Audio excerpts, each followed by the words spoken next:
दोस्तों, कहानी की शुरुआत होती है जॉन कैडबरी नाम के एक बच्चे से जिसका जन्म करीब 216 साल पहले ब्रिटेन के बर्मिंघम में हुआ था।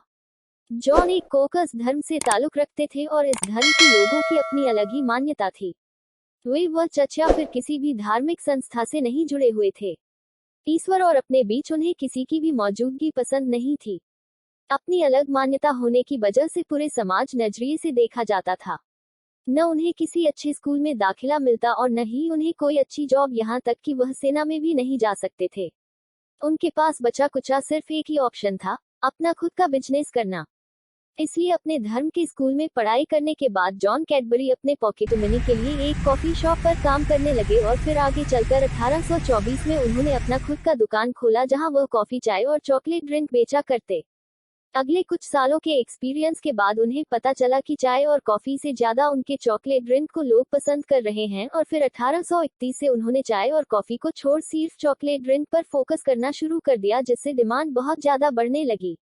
और फिर उसी साल उन्होंने चॉकलेट ड्रिंक के ही 16 तरह की और चॉकलेट भी ऐड कर दी।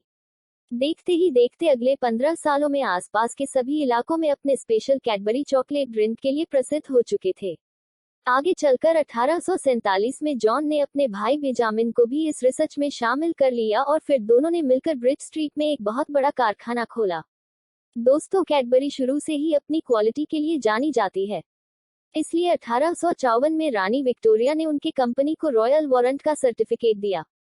रॉयल वारंट का सर्टिफिकेट सिर्फ उन उत्पादकों को मिलता था जिनकी क्वालिटी बहुत ही अच्छी होती थी और जिन उत्पादकों को राजा और महाराजा भी अपने प्रयोग में ला सकते थे।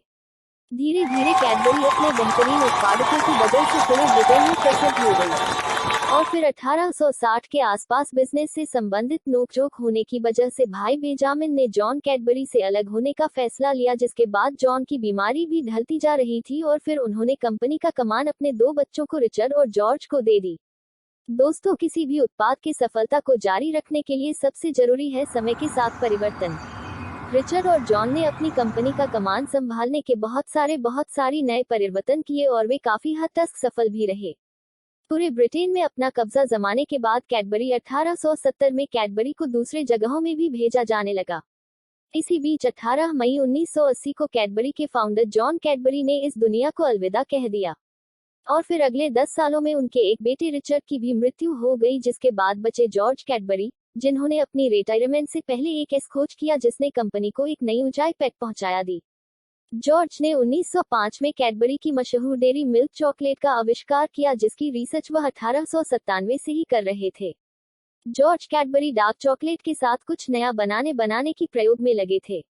उन्होंने चॉकलेट पाउडर में चीनी और दूध मिलवाया गया और जब इसके मिक्सर को चखा गया तो इसमें कमाल का स्वाद था और जब इसे सुखाकर चखा गया तो स्वाद और भी जबरदस्त हो गया। और फिर कुछ इस तरह से कैडबरी की डेयरी मिल्क चॉकलेट बनी, जो आज भी कैडबरी ब्रांड की सबसे चहेती चॉकलेट है। 1948 में आजादी के ठीक एक साल बाद कैडबरी ने भारत में भी दस्तक दी और यहाँ भी वह अच्छी क्वालिटी और टेस्ट की वजह से लोगों की आदत बन गए।